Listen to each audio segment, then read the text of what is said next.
오늘 말씀은 요한복음 12장 24절에서 25절 말씀 함께 봅니다. 요한복음 12장 24절에서 25절 말씀 우리 함께 있습니다. 내가 진실로 너희에게 이르노니 한 알의 밀이 땅에 떨어져 죽지 아니하면 한 알 그대로 있고 죽으면 많은 열매를 맺느니라. 자기의 생명을 사랑하는 자는 잃어버릴 것이요 이 세상에서 자기의 생명을 미워하는 자는 영생하도록 보전하리라. 아멘. 할렐루야. 우리 12월 둘째 주 우리 주일 예배 오신 여러분들을 축복하고 환영합니다. 우리 단일 기도회 영상 보면 늘 시작할 때에 우리 사회자 목사님께서 이렇게 함께 기도하자, 축복하면서 인사하자고 합니다. 하나님을 간증하는 주인공이, 하나님을 자랑하는 간증의 주인공이 됩시다. 이런 인사말이에요. 뭐라고요? 하나님을 자랑하는 간증의 주인공이 됩시다. 우리 인사말 기억하시죠? 우리 옆에 분과 하나님을 자랑하는 간증의 주인공이 됩시다. 이렇게 인사하겠습니다. 하나님을 자랑하는 간증의 주인공이 됩시다. 아멘. 그러면서 어제는 이런 인사하더라고요. 별거 아닌데 우리에게 큰 은혜가 되는 인사말이었습니다. 하나님이 일하십니다. 우리 인사합시다. 하나님이 일하십니다. 아멘. 우리가 뭐 간증의 주인공이 될 거예요. 뭐 이게 아니라 하나님이 일하셔야 간증의 주인공이 되어지는 것이죠. 내 간증이 아니라 뭘 자랑하는? 하나님을 자랑하는. 우리 21일 동안 쭉 나오는 그분들 정말 뭐 난다긴다 하신 분도 계시죠. 뭐 어제는 정선이 우리 집사님, 연예인들은 왜 아직도 집사님인지 몰라. 좀 오래되셨는데 좀 권사님도 되시고 장로님 되셨을 텐데 늘 연예인들은 집사님이세요. 하여튼 유명하신 분도 나오셨고 또 큰 대형교회 목사님 나오시는데 그런 분들 말고도 정말 그 인생을 통하여 그 과거를 통하여서 주님이 만나주시고 만져주시는 그런 간증의 이야기들이 21일간 이어집니다. 또 마지막 날은 이렇게 간증자들을 이제 일반인이죠. 간증자들을 A4 한 장에 이렇게 적어서 보내면 이제 선정해서 이제 그곳에 와서 잠깐 간증하게 합니다. 우리 모두가 다 간증의 주인공이죠. 근데 내 자랑하는 것이 아니라 내 자랑하면 탈락이에요. 거기 못 나와요. 하나님을 자랑해야 돼요. 누굴 자랑해야 된다고요? 하나님을 자랑해야 해요. 그래야 다니엘 기도회 20일에 나올 수 있는 자격이 주어집니다. 근데 우리는 그 오륜교회 가서 간증을 할 수는 없지만 거기만 나와야 간증인가요? 아니잖아요. 우리 삶 속에서 속해서 또 커피 마시면서 정말 하나님이 이렇게 나를 만져주셨다. 이것이 우리에게는 뭐 더 큰 간증이죠. 이것이 뭐 세계 뭐 15,500 교회 또 세계 50개 교국에서 실시간 그걸 못 보지만 우리가 다 그 사람도 몰라도 이 세상 사람 날 몰라줘도 이 세상 사람 날 몰라줘도 정말 나의 간증이 하나님을 자랑하는 간증을 주님이 하신다면 그것만으로도 족한 것이죠. 때로는 그것을 누구에게 말을 못해도 여러분만 가지고 있는 간증이라 할지라도 하나님은 그 간증을 통해서 하나님을 자랑하는 그 간증을 통해서 하나님 영광 받으실 줄 믿습니다. 이제 이번 주 마지막 주잖아요. 자 이렇게 쭉 강사하고 스텝하고 이렇게 찬양팀 보니까 와, 이 마지막 주에 다 들어있더만 대단한 사람들이 뭐 정말 대단한 뭐 지선 전사님도 와서 찬양도 할 것 같아요. 지난번에 간증하신 분이 이제 찬양 인도를 한 그 밴드가 오고 있거든요. 은혜라는 그 찬양 작사 작곡한 분도 나오시고요. 이번 주가 아주 대단한 분들이 많이 나옵니다. 또 평신도 간증자들도 많이 나오고요. 이번 주에 꼭 나오셔서 함께 은혜 받읍시다. 함께 은혜 받으시고 함께 하나님을 자랑하는 간증의 주인공이 되기를 주님의 이름으로 축복합니다. 오늘은 선교사 복지주일입니다. 우리 감리교회에서 지키는 주간인데 선교사 복지주일은 우리 선교사님들이 또 외국에서 또 어려운 곳에서 선교사역 감당하실 때에 우리가 한 주만이라도 1년에 한 주만이라도 그 선교사님을 위해서 기도하고 우리가 감리교 본부에 선교국이 있고 우리 모든 감리교회가 2년 동안만 이 세계 선교를 위한 수고하고 애쓰는 분들을 위해서 우리 부담금을 따로 매겨서 이전보다 또 더 많은 부담금을 내지만 그 선교사님을 위해 사용이 되어집니다. 그래서 오늘 원래 이제 성경금을 본부에 보내고 막 이래야 되는데 어차피 뭐 선교사님한테 가니까 우리가 후원하고 있는 러시아 선교사님을 위해서 우리 헌금을 할 예정입니다. 그렇게 헌금도 보내고 또 선교사님들이 잘 사역 감당할 수 있도록 또 함께 기도하고 격려하는 그러한 주간인 거죠. 혹 한국에 들어오 계신 선교사님 계시면 또 설교를 하고 선교복을 할 수 있는 그런 시간들입니다.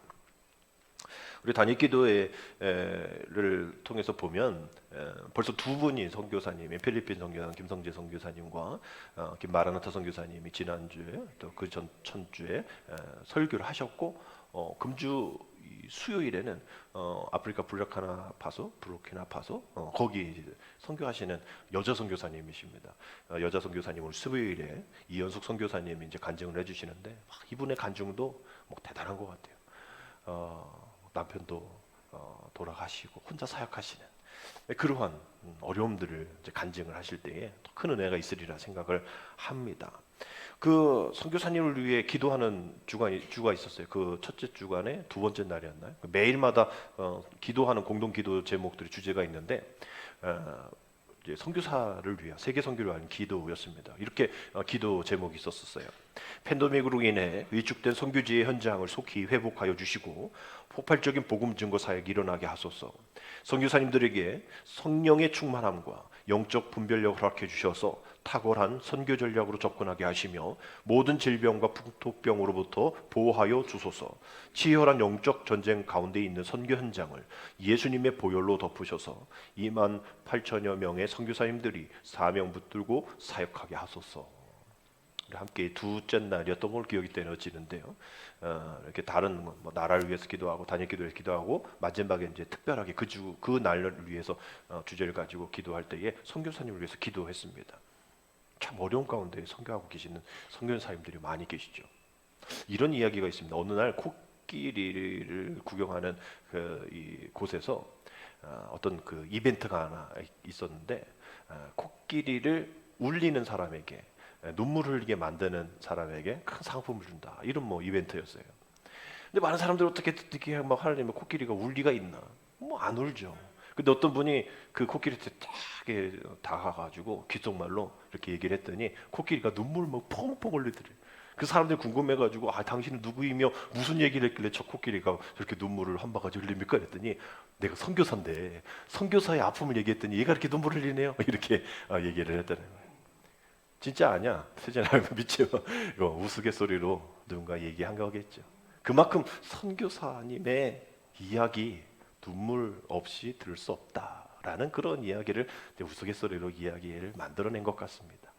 선교사님들이 그렇게 힘들어하고 어렵고 그분들의 삶을 보면 다 어렸을 때에 명문대학에 또 가진 것도 많은 그걸 다 포기하고 왔단 말이에요. 우리 선교사님들이 이렇게 묻혀 있는 양화진 외국인 선교사 무역을 가보면 그 6개국의 145명의 선교사님과 그 가족들이 이제 묻혀 있습니다.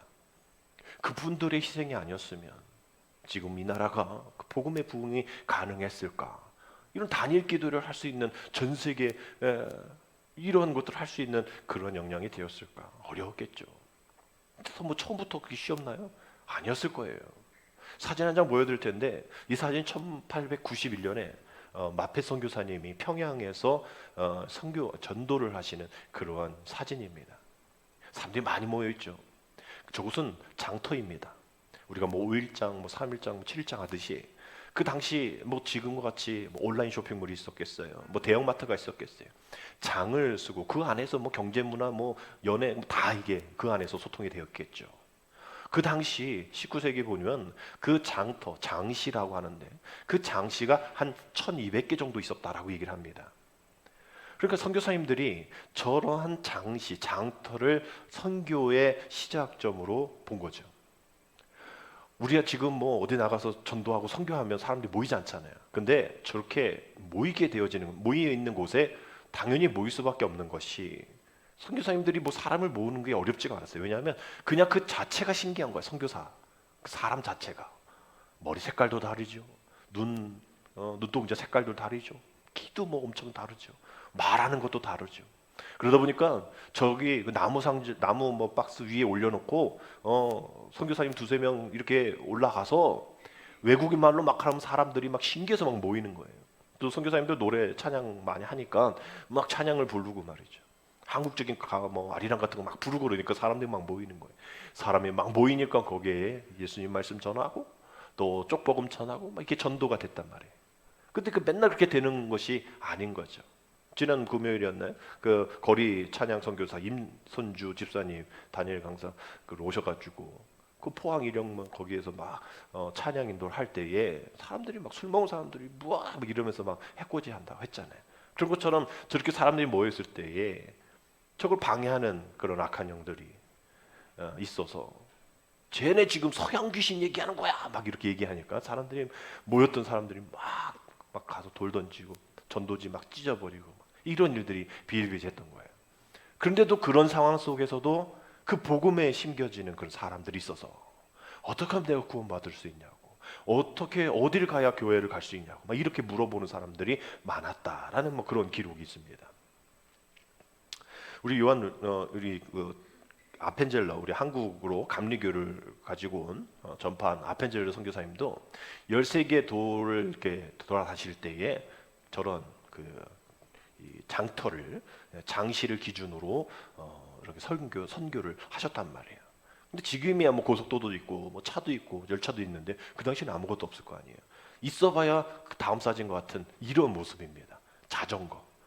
1899년에 자전거 우리나라 시작됐다는데 그때 완전 자동차의 신형인 거죠. 사실 보면 자전거와 아니면 뭐 당나귀 막 이런 마차 이렇게 갈 수밖에 없는 그 13개 도를 지금이야 뭐 분단됐지만 그다음 평양부터 부산 왔다 갔다 하는 기로한 모습이 담겨져 있는 사진이에요.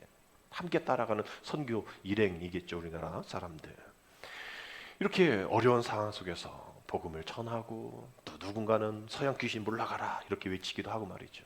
이러한 것을 겪고 돌팔매질을 맞고 또 욕을 먹으면서 이렇게 선교 사역을 감당했기에 지금 우리 한국 교회가 더 큰 사명을 감당하는 거죠. 이 도표는 한국 교회 선교사 보냄 파송 숫자입니다. 이 전임 사역자예요. 단기가 아니라 장기 사역자입니다. 2년 이상 머물러 있는 분을 얘기하는데 22,100명이 넘습니다.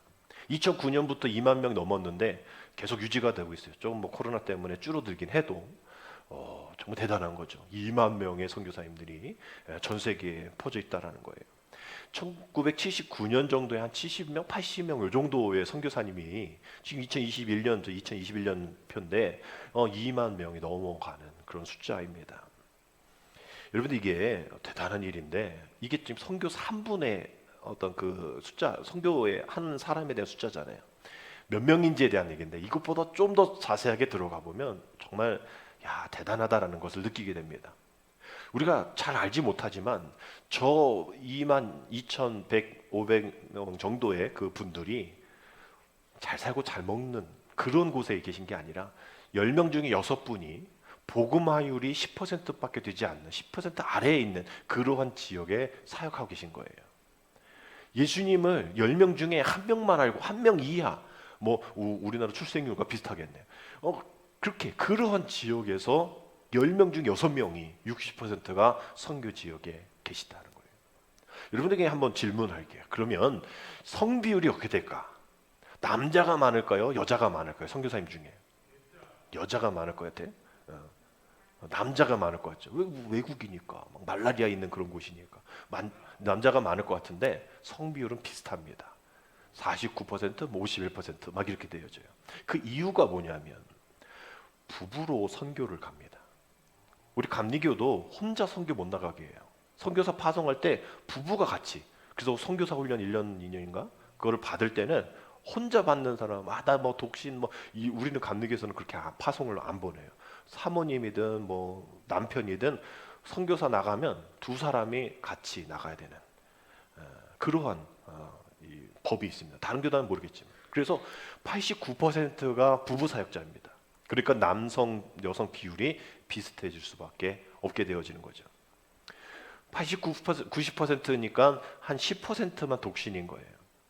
우리가 생각할 때 아예 뭐 부양할 가족 없으니까 선교 나가지 이건 아닌 거예요. 그분들은 10%밖에 되지 않는 대부분이 부부 사역자라면 그럼 부부면 아이가 있겠어요 없겠어요? 아이가 있죠. 그럼 우리가 어떻게 생각할까요? 아이 다 놓고 갈까요? 아이도 데려갑니다. MK라고 그러죠. MK들이 아까 선교사님이 몇만 명? 2만 명인데 아이들이, 자녀가 그래도 한두 명 있을 거 아니에요, 자녀는. 그러면 몇 명 정도 되냐면 16,000명 정도가 되어지고, 단기 사역자가 뭐 어떤 이 선교단체 선교사까지 합치면 거의 똑같은 선교사의 숫자만큼, 그러니까 거의 한 가정에 한 명 데리고 가는 꼴과 같은 그러한 2만 명 정도의 MK가 있다는 거예요. 선교사 자녀들 원하지도 않는데 부모가 가니까 따라가는 거예요.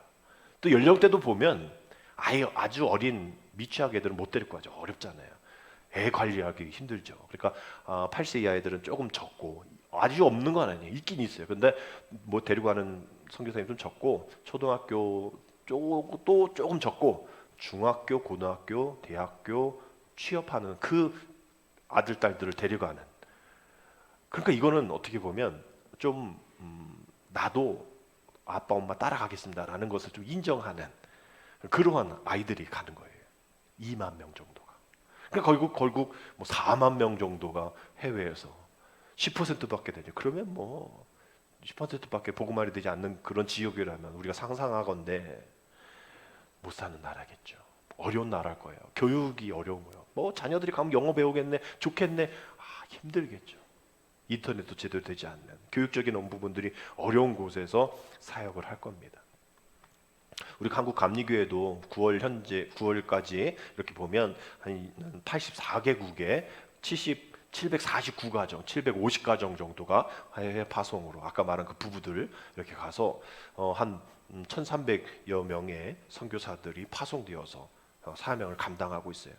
우리 선교사 복지주의를 통해서 우리 감리교를 위해서 헌신하시는 그분들뿐만 아니라 여러 곳에서 이 사명을 감당하는 저 22,100명의 그런 선교사님이 정말 사명 다 감당할 수 있도록 한 주 동안 단일 기도를 통하여서, 또 수요일은 특별히 우리 선교사님, 부르키나파소 선교사님을 간증할 때 또 더 많이 기도했으면 좋겠습니다.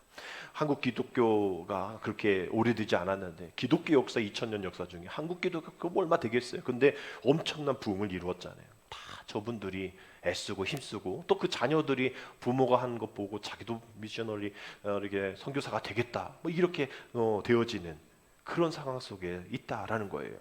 그러니 결국은 우리가 한국 교회가 부흥했으니까 2만 명 보냈지, 이게 아니라 저런 선교사님들이 70명부터 시작되어지는 1명부터 시작되어지는 그것을 통해서 한국 교회가 부흥했기에 선교가 되어지고 교회가 되어지는, 교회가 돈이 많고 뭔가 여유가 있어서 선교사를 파송한 것이 아니라, 그래서 한국 교회가 부흥했기 때문에 선교사를 파송한 것이 아니라, 선교사가 파송되어지고 선교가 되어졌기 때문에 우리 한국 교회가 그렇게 되어진 거죠.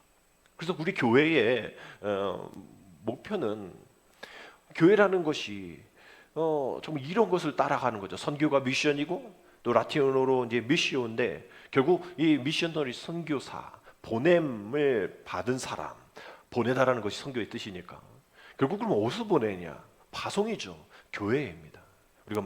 우리가 예배 드리고 파송이 찬양 부를 때에 우리도 역시 우리의 삶 속에 파송받는 선교사인 거, 보냄을 받다라는 거니까요.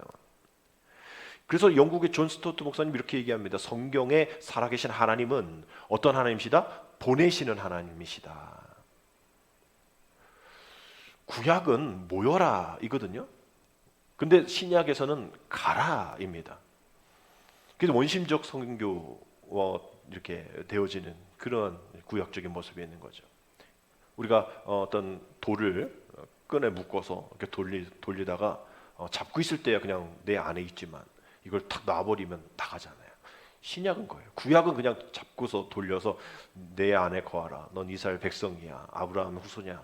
이삭의 야곱의 후손이. 이걸 이제 돌렸는데, 이제 이것이 나가기 위해서 준비한 거죠. 쏘기 위해서. 그래서 이거를 탁 놔서 이제 나가는 거예요.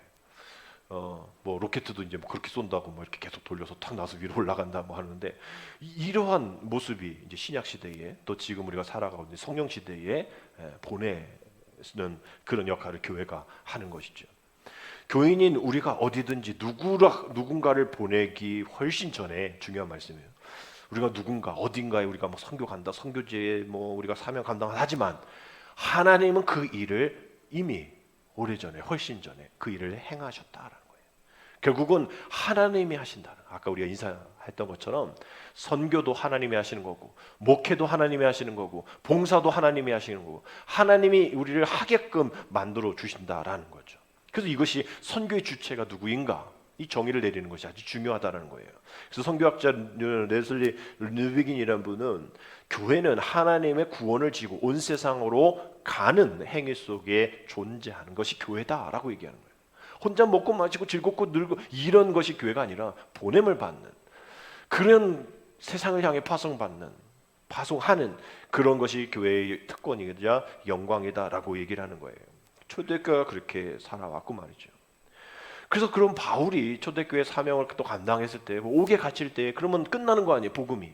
근데도 옥에 갇혀 있는데도 뭐 빌립보 교회든 뭐 다른 교회들이 다 잘 되는 거예요. 보니까 그 보냄을 받은, 또 그렇게 훈련했던 그러한 것들이 이제 생각이 나니까 또 훈련이 되어지니까 그곳에서 선교사 같은 사람들이 1명, 2명 생겨나게 되어지는 거예요. 그런 소리가 막 들리니까 바울은 빌립보서 1장 21절에서 이런 이야기를 합니다. 나의 간절한 기대와 소망을 따라 아무 일에든지 부끄러워하지 아니하고 지금도 전과 같이 온전히 담대하여 살든지 죽든지 내 몸에서 그리스도가 존귀하게 되게 하려 하나니. 우리 같이 읽습니다. 21절.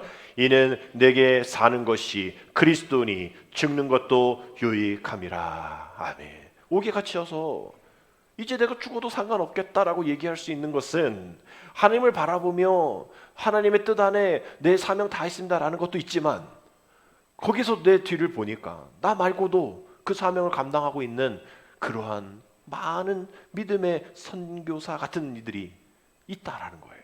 그러니까 나는 다른 것 없다는 거죠. 내가 지금 사나 죽으나 죽는 것도 되게 유익하다라고 이야기를 하는 겁니다. 선교사님들이 이러한 말씀 붙잡고 사명 감당해요. 내가 죽어도 유익합니다. 여러분, 우리가 감리교 선교국 자료를 보니까 2년 동안 해외에서 아까 말씀드린 그 140여 개 그 가정이 파송되어서 1,000몇백 명의 선교사님들이 계시다 했잖아요. 2년 동안 그 선교사님 중에 돌아가신 분이 6분이 계시다고 보고가 돼 있어요. 이신숙 선교사님, 브라질 선교사님, 또 이 인도 선교사님, 그 분인 코로나로 간염으로 돌아가셨고, 인도네시아 김영인 선교사님, 또 르완다 김경자 선교사님은 암투병 중에 돌아가셨고요. 말레이시아 이 최영태 선교사님 40 몇 살밖에 되지 않았는데 갑작스럽게 심정지로 하나님의 부르심을 받았습니다. 또 이 차영수 선교사님, 이제 평신도시인데 탄자니아 선교사님인데 94년부터 68세인가 아마 그랬을 거예요. 68세 거기서 지금껏 사역하시다가 96세 일기로 지난 7월에 돌아가시는. 그래서 이렇게 저렇게 암으로 또 생을 다 건강 잃고 다 돌아가시는 분들이 이렇게 많은 거예요. 그럼에도 불구하고 내가 죽는 것이 유익하다라고 말씀합니다. 그 어느 장례식보다 좀 분위기가 달라요. 선교사님들 장례식은 말이죠. 살아계신 선교사님들은 거기서 선교하는 것도 힘든데 아프게 되면 말라리아 뭐 이런 코로나 걸리게 되어지면 그냥 죽음인 거예요. 뭐 의료 혜택 받을 수 있습니까?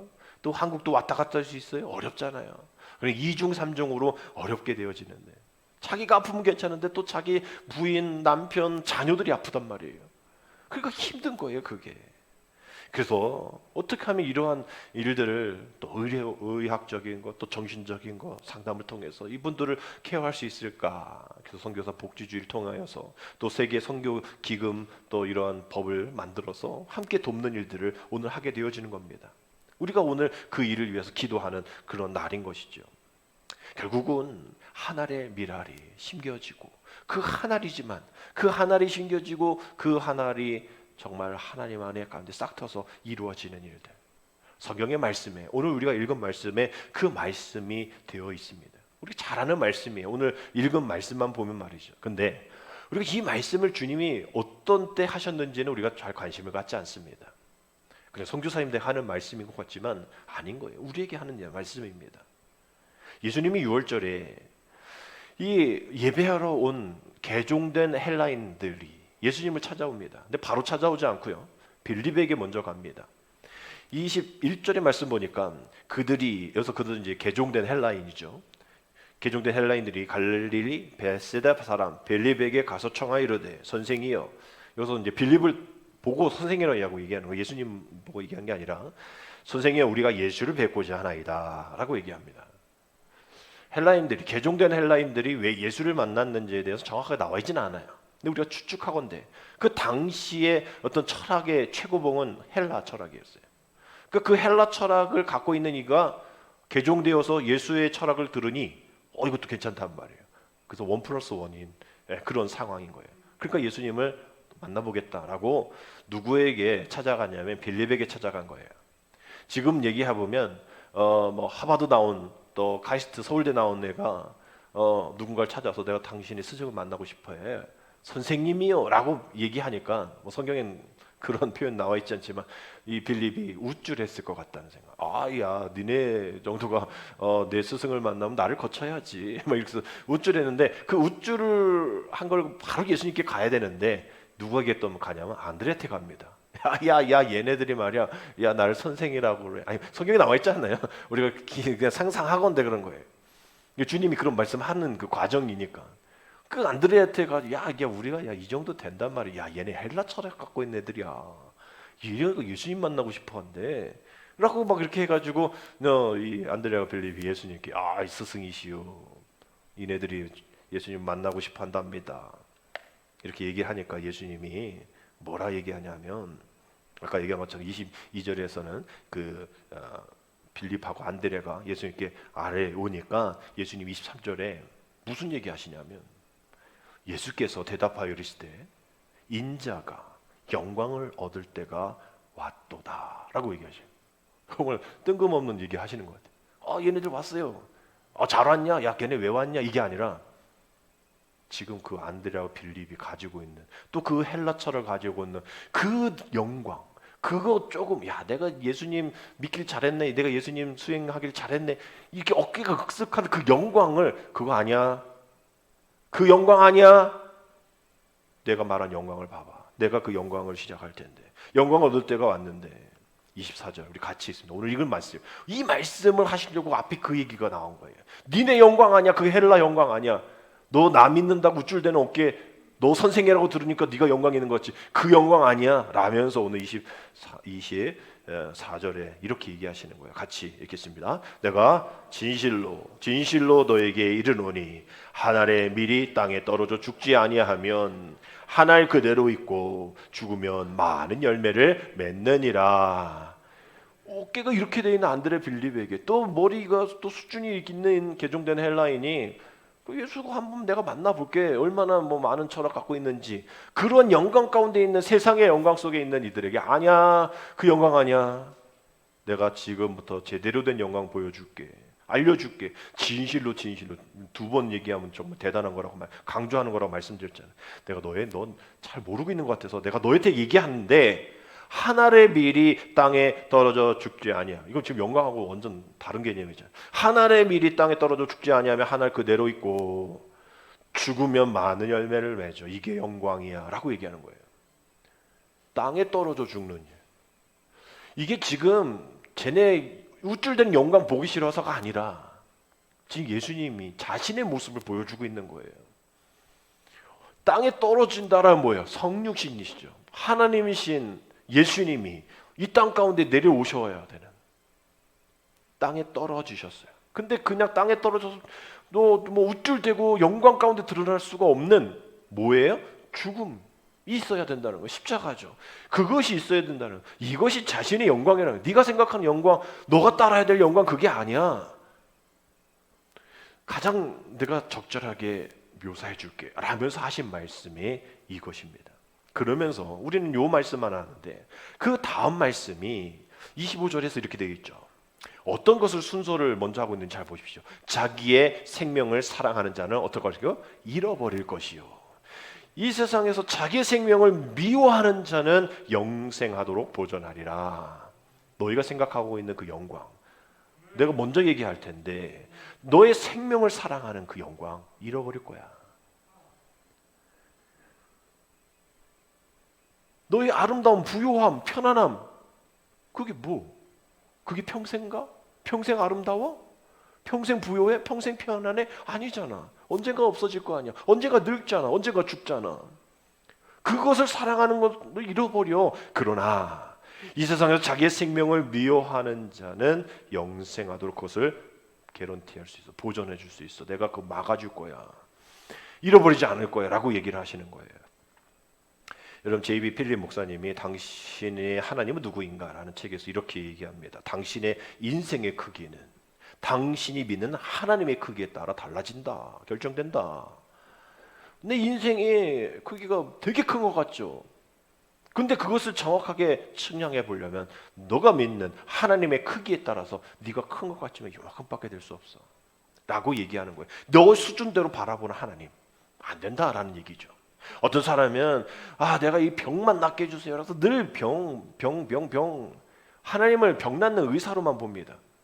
어떤 사람은 오병이어 같이 빵을 좀 그 성경만 읽으면 막 가슴이 뛰는 거죠. 나에게도 저런 대단한 그런 물질을 허락해 주소서.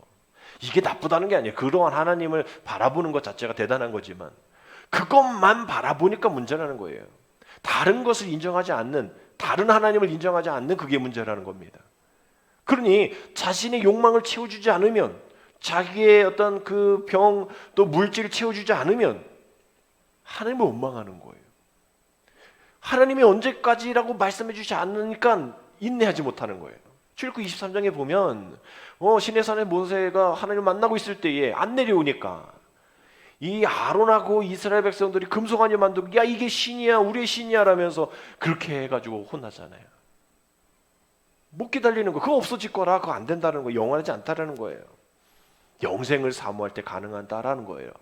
그러면서 생명을 사랑하지 않는 자에게서 생명은 가장 풍성하고 영광스러운 그런 생명이 되기까지 생명을 사랑하지 않고 하늘이 미리 땅에 떨어져 죽는 그 생명 나는 아무것도 아닙니다. 나는 죽는 것이 유익합니다 라고 얘기했을 때에 하나님 그것을 유익하다라고 얘기해 주시는 그 생명을 사랑하지 않는 애에게 생명을 주신다라고 얘기하는 이건 뭐 말 안 맞는 것 같지만 성경은 늘 그래요. 낮아져야 뭐 높여진다고 죽어야 산다 막 역설적인 패러독스의 신앙이 성경적인 신앙관이잖아요. 그러니 우리는 살아야지 안 되는 거예요. 늘 죽어야지. 죽어야 산다고 하니까 낮아져야지. 낮아져야 높여진다고 하니까 그러니까 처음부터 위 상선에 있지 마라. 상석에 있지 마. 너 누가 와가서 네 끌어내릴 테니 그냥 아래 있다가 이리 오세요 하고 올라가는 그때를 기다려라 라고 얘기하는 게 성경이잖아요. 결국은 주님이 그거 얘기하시면서 야 바로 영광은 이런 거야. 대단하지. 야 대단해. 야 아주 좋은 거야. 이렇게 얘기하지 아니하시고 그 다음 27절의 말씀을 보면 그 영광이 그 미랄의 썩어짐이 쉽지 않다라고 분명하게 말씀하십니다. 지금 내 마음이 어떻다? 괴로우니. 지금 내 마음이 괴로워. 내 마음이 괴로워. 한 알의 미랄이 썩어져서 생명을 사랑하지 않는 게 쉬운 일 같아. 마음이 어려워 괴로워. 그 몸소 실현하기 위한 고통이 따라 자기의 생명을 미워하는 자가 되어야 하는데 상황이 이런 거 어떡하니? 그러나 28절에 보면 그 상황이 하나님으로부터 역전되어지는데 아버지여 아버지의 이름을 영광스럽게 하옵소서 하시니 이에 하늘에서 소리가 나서 이르되 내가 이미 영광스럽게 하였고 또다시 영광스럽게 하리라. 아멘. 아니 영광스럽게 한 것도 대단한데 또다시 영광스럽게 하겠다라고 하나님이 말씀하시는 거예요. 할렐루야. 이것 때문에 죽음이 유익하다라고 고백할 수 있는 거예요. 그러나 쉬워 괜찮아 아닌 거예요. 주님도 괴롭다고 얘기하시는데 괴로운 게 당연한 거죠. 고통 있는 게 당연한 거죠. 그러나 하나님께서 그것이 영광스럽다고 또다시 영광스럽다고 하시니까 우리가 그 영광스러움에 하나의 미랄이 되어서 죽는 그런 삶을 선택하는 겁니다. 다른 사람이 뭐라고 그래도 말이죠. 우리 단일기도회 9일째에 지난 수요일이죠. 강사 목사님이 김마라나타 선교사님인데 원래 김마라나타 김영화 선교사님이에요. 근데 이제 이름을 좀 선교 이름을 바꾸신 것 같아요. 옛날에는 김영화 선교사님이라고 이렇게 불러주는데 지금 김마라나타 선교사님이 간증이 있었어요. 이분이 2007년인가요? 그 8년부터 중동 지역을 들어가셔서 사역하시는데 이제 레바논을 이제 갔잖아요. 레바논 백항목. 근데 좋을 줄 갔더니 뭐 좋긴 한데 전에 이제 시리아에 내전이 있었잖아요. 그래서 수십만 명의 그런 사람들이 난민으로 되고 그 가까우니까 이제 레바논으로 들어왔단 말이에요. 근데 100만 명이 수용하는 그 난민 수용소, 난민을 이렇게 하는 수용소를 갔더니 너무나 환경이 열악하다라는 거예요. 그래서 그곳에서 사역을 해야겠다라고 결정했을 때에 우리 간증에서 나왔었죠. 억대 연봉을 받고 있었던 거예요. 근데 그걸 다 포기하고 갔단 말이죠. 우리는 속으로 그랬지, 바보다. 억대 연봉을 받는 사람이 왜 거길 가? 근데 우리는 이제 그 간증을 통해서 조금 더 깊은 얘기를 이제 듣고 싶었죠. 왜냐하면 이 순종의 이제 2016년도에 극장에 개봉했던 다큐멘터리 1부, 2부, 3부에 2부에 이분이 이제 레바논의 선교사로 50분에 우리 밴드에 올려드린 그 영상이 이제 되어 있는 건데 그 영상에 나온 얘기들이 이번엔 단일 기도의 간증은 좀 없었어요. 그래서 좀 안타까웠는데 그래서 이제 여러분들에게 밴드를 통해서 한번 보시라고 이제 넣어드렸잖아요. 거기에 더 생생한 선교사님의 간증이 들어 있습니다. 2007년부터 그 사역을 감당하시는데 사실 이 목사님의 동생이 다운 증후군입니다. 우리나라에서 다운 증후군 살아가는 게 힘들잖아요. 근데 아버지는 고물상에서 폐유지를 줍고 계시는 그런 분이에요. 근데 지금 레바논으로 가겠다는 거예요. 또 1억 연봉을 또 포기한 거예요. 그 주변 사람들이 막 손가락질하는 거죠. 네가 말이야 불효자식 아니냐고. 너가 지금 아버지 돌보고 말이야 동생 돌봐야지 지금 어딜 가. 그러한 손가락질을 받아도 이분이 갈 수밖에 없는 모든 선교사님들이 그 열악한 속에서 죽음의 그러한 그늘 앞에서도 갈 수밖에 없는 것은 저 단어 순종이라는 거예요. 왜? 그래도 여기는 가족이 있고 친척이 있지만 저 시리아 난민들은 아무도 없어요. 나는 가족이 있지만 저분들 가족이 다 죽었어요. 내가 가족이 되어야 해요. 그래서 그 이 다큐의 영상에 또 그렇게 시리아인들과 앉아서 사람들이 묻는다는 거예요. 왜 왔냐고. 그 자기가 이렇게 이런 아픔이 있고 슬픔이 어려움도 있는데 왔다는 거예요. 근데 주님이 보내셔서 갈 수밖에 없었다. 순종함으로 나아간다. 여러분들이 나의 가족이다. 우리 주님도 그렇게 얘기했잖아요. 가족이 왔다 얘기하니까 여기 있는 게 내 가족이지 라고 얘기하는 그 주님을 순종의 모습으로 따라가는 그런 모습들이 있다라는 거죠. 정말 이런 분들이 한두 분이겠습니까? 정말 어려운 상황 속에서 아니 우리 나라가 그랬잖아요. 옛날에 이 시리아 난민처럼 6.25에 아무도 도와주지 않았을 때에 이 사람들 우리 민족을 한국 전쟁 가운데 아픔 속에서 많은 이들이 도와줬기 때문에 우리가 이렇게 선교 한국이 되어진 것처럼 부흥 한국이 되어진 것처럼 우리가 이들을 도와야죠. 이것이 하나님에 대한 나의 순종입니다 라고 선교사님이 이야기하는 것. 이러한 상황 속에서도 그 땅 떠나지 않을 수 있는 이유 전 단어 하나 순종입니다 라고 얘기를 하는 거예요. 아까 말씀에 등장했던 개종된 헬라인들 그것에 또 선생이라고 얘기 들으니까 우쭐해가지고 했던 빌립관들의 다른 제자들 순종이 없었던 거죠. 오직 그에게 영광만 있었던 거예요. 자기 죽음을 아까워하는 거예요. 사랑하는 거예요. 그러나 그거 다 내려놓으라는 겁니다. 순종함으로 말이죠. 순종하지 않으면 열매가 없다는 거예요. 순종하지 않으면 다 아무것도 없어진다라는 겁니다. 우리가 카페 우리 광고 말씀드릴 때 카페 옆에 정원 생겼잖아요. 이제 한 달 정도 있으면 아주 아름답게 정원이 될 겁니다. 카페도 잘 되겠죠. 여러분들 알바 써야 될 상황이 생길 것 같아요. 그러면서 우리 이제 복음의 전도의 대상이 되었으면 좋겠고. 근데 이제 이거를 정원 조성하는 분이 계속하는 얘기가 뭐냐면 자기들이 관리 안 하겠대. 심어만 주겠대. 자기는 여기 끝이래. 관리는 우리가 할 텐데 계속하는 얘기가 물 좀 잘 주세요라고요. 그 다리 밑이잖아요. 다 고가 도로 밑이기 때문에 비가 글로 안 들어갑니다. 이렇게 세차게 불지 않으면. 근데 거기에 이제 화단 조성이 돼 있기 때문에 물을 잘 주라는 얘기를 계속하는 거예요. 물 주지 않으면 얘네들 죽습니다.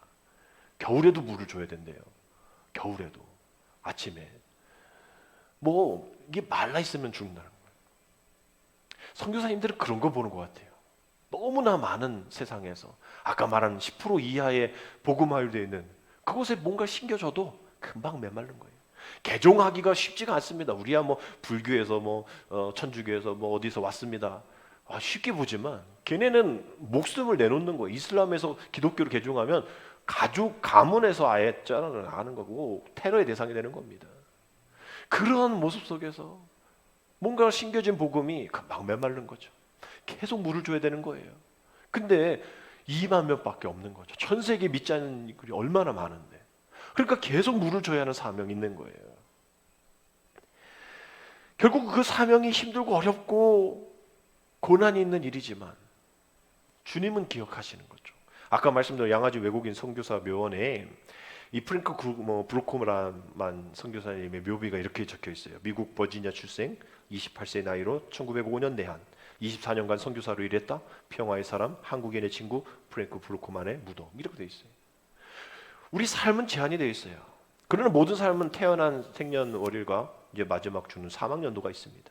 중요한 것은 언제 태어났고 언제 죽었냐가 중요한 게 아니라 어떻게 그 출생연도와 사망연도 사이에 어떻게 살았느냐, 어떻게 평가될 수 있느냐. 뭐 묘비가 무슨 엄청나 길어서 다 적을 수가 없잖아요. 조그만 묘비에 들어갈 텐데. 그래서 우리가 제자 훈련하면서도 묘비명 쓰기라는 그런 훈련을 하잖아요. 너가 당신이 이제 죽을 때에 여기 뭐라고 써지기를 원하느냐. 사실 우리는 그것을 향해서 나아가야 되는 거죠. 처음에 24년간 선교사로 일했고 평화의 사람이었고 한국인의 친구였던 그 출생과 마지막에 이 과정 속에서 살아왔던 그 모습들. 오늘 설교의 제목이 멀리 겸손히 고난과 죽음의 자리까지입니다. 좀 하나님이 우리를 평가하실 때에 어떻게 살아왔는지 정말 우리가 그 겸손하게 멀리 남들이 가지 않는 그 고난, 남들이 가지 않는 그 죽음의 자리까지 가겠다 하고 선포하고 그렇게 파송받는 그런 선교사뿐만 아니라 우리의 사명 안에서도 우리가 보내는 선교사라고 얘기하잖아요. 우리가 가질 못하지만 보내는 선교사가 되어서 우리 요한복음 4장 36절 말씀, 거두는 자가 이미 삭도 받고 영생에 이르는 열매를 모았느니 이는 뿌리는 자와 거두는 자가 함께 즐거워하게 하려 함이라. 보내는 자도 또 보내는 받은 자도 뿌리는 자도 거두는 자도 함께 즐거워할 수 있는 일. 어떻게 살았느냐? 선교사님들만이 중요한 것이 아니라 우리들에게도 중요한 일이라는 거예요. 근데 그게 어려운 일이라고 주님이 말씀하셨잖아요. 그 어려운 일이라고 얘기하실 때에 거기서만 끝나는 것이 아니라 요한복음 16장 22절에 지금은 너희가 뭐하나? 근심하나 내가 다시 너희를 보리니 너희 마음이 뭐할 것이요? 기쁠 것이요 너희 기쁨을 빼앗을 자가 없으리라 라고 말씀합니다. 지금은 근심하고 고난이 있고 슬픔에 쌓여 있지만 조만간 그 슬픔이 충만한 기쁨으로 변화가 되어서 보내는 이와 또 뿌리는 이와 거두는 이가 똑같은 기쁨 속에 살아가게 될 것이다 라는 것이죠. 이것이 바로 하나님이 우리에게 주시는 기쁨이고 하나님의 미랄이 썩어서 죽어야 되어지는 그런 이유입니다. 공포와 두려움과 절망과 좌절이 있지만 선교사들은 또 보내는 우리 선교사들은 그러한 상황 속에 있어야 된다는 거죠. 디사이플의 찬양 중에 선교사라는 찬양이 있습니다. 선교사라는 제목의 찬양이 별로 없는데 아픔 많은 세상에 주의 복음 들고 부르심 따라갑니다. 슬픔과 고통이 가득한 이 땅에 눈물을 닦아주려 어쩌면 내 삶에 전혀 돌볼 수 없을지 모르겠지만 나를 보내시고 무너진 그 땅에 내 생명 묻으소서. 주님의 나라가 세워지는 것이 나의 평생 소원. 주님의 교회가 이곳에 세워짐이 마지막 호흡이 끝이 날 때까지 나는 나아가리. 그날에 그토록 보고픈 주 얼굴 보리. 선교사에 대한 찬양 가사 음악 이것보다 더 좋은 찬양 가사가 없는 것 같아요. 근데 이 선교사라는 이 찬양을 찾으려고 이렇게 제목을 치면요, 함께 따라오는 제목이 있는데 이겁니다. 선교사 플러스 십자가를 질 수 있나. 찬송가 461장의 후렴구가 그 찬양 뒤에 나오기 때문이죠. 어떤 가사입니까? 우리의 심령 누구의 것이니? 주의 것이니 당신의 형상 만드소서. 우리를 에덴 동산에서 지으신, 우리처럼 우리의 정원 만들고 있잖아요. 거기에 방방 있고 그거 막 쓰레기 있고 남들 버리는, 애들이 버렸던 쓰레기 다 있던 그 쓰레기를 다 치우고 그곳에 화단이 들어가. 에덴 동산 같은, 좀 상상하자면 좀 오버되어 상상하면 그런 에덴 동산 같은 곳이 생겼잖아요. 우리의 심령, 정말 죽을 수밖에 없는 우리의 심령, 주님의 형상이 만들어진대잖아요.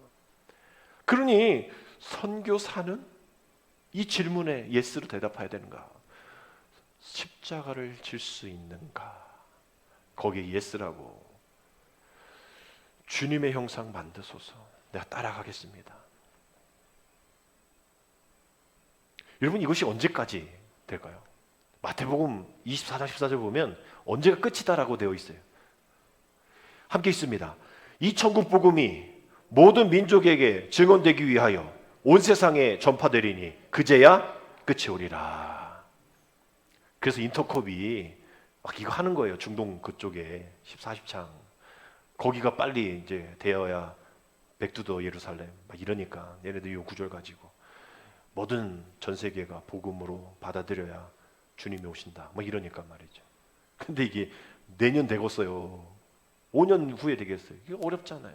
아직도 믿지 않는, 하나님을 알지 못하는 백성이 너무 많은데, 그러니 선교사들은 주님 오실 날까지 끝까지 그 사명 감당할 수밖에 없는 거예요. 십자가를 질 수 있는가 물으실 때 계속 내가 십자가를 질 수 있습니다. 그래서 찬송가 500장의 후렴 가사처럼 지금 물속에 빠져가는 저들을 내가 생명줄 던져서 빨리빨리 건지겠습니다.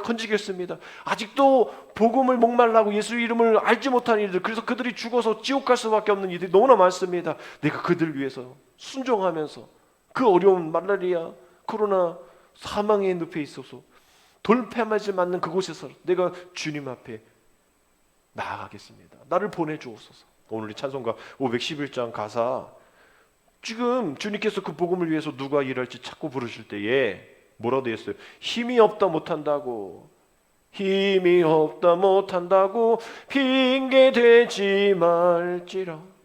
핑계대지 말라는 거예요. 나는 뭐 선교사 나갈 수, 우리가 무조건 나가지? 뭐 이슬람권에 가지? 아니잖아요. 우리 있는 그곳에 아직 믿지 않는 남편, 우리 아직 믿지 않는 부모님, 아직 믿지 않는 자녀, 우리가 보내는 선교사가 되고, 우리는 우리 가정 안에 선교사가 되어지면 되어지는 거죠. 주님 부르실 때에 나를 보내주소서. 주님 추수할 일꾼이 없다 하실 때 나를 보내주소서. 내가 나가는 선교사가 되지는 못하지만 나가 있는 선교사를 위해서 오늘과 같이 기도하고 또 물질로 후원하고, 아직 믿지 않는 가족, 친척 있다면 내가 우리 가문 가운데 주님 보내주신 선교사로 이곳이 땅끝까지 이르러 내 증인되라 말씀하신 그 땅끝이 저 24시간 돌아서 우리의 지구 반대편이, 우리의 반대편이 아니라 정말 멀리 있는 것 같지만 내 앞이, 내 남편이 같이 이불을 쓰고 내 배에서 나는 자식이 아직도 복음을, 예수님을 믿지 않고 있다면 그것이 땅끝이라는 거예요. 멀리 있는 게 아니라 그것이 땅끝이라는 거예요.